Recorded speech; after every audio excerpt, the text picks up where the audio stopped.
Donc voilà, nous avons un système avec une source lumineuse, une lentille qui va permettre de condenser, et sur un écran, ici, on observe en fait de la lumière. Je vais polariser cette lumière en fait qui n'est pas polarisée naturellement. Pour ce faire, j'utilise un polariseur que j'installe sur le trajet de la lumière, et vous remarquez en fait sur l'écran que l'intensité lumineuse a diminué de moitié. Concrètement, qu'est-ce qui se passe? J'ai orienté mon champ électrique dans une seule direction. J'utilise un deuxième polariseur que je mets aussi sur le trajet de la lumière.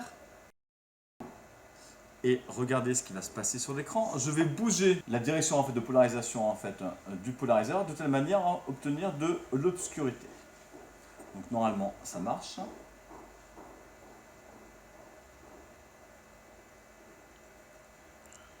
On observe bien sur l'écran une absence de lumière. La particularité de certaines molécules chirales, des molécules chirales, c'est qu'elles sont capables de dévier le plan de polarisation d'une lumière polarisée rectilinéairement. C'est-à-dire que ici, dans cette cuve, j'ai une solution de glucose le glucose est une substance chirale, donc optiquement active.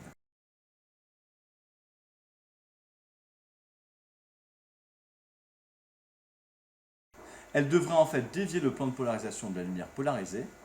Et donc du coup, sur cet écran, quand je pose ma solution, la lumière réapparaît.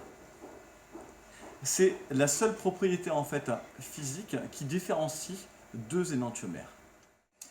Si on observe de la lumière ici sur cet écran, c'est que la substance chirale, le glucose, a dévié le plan de polarisation de la lumière polarisée qui vient du polariseur.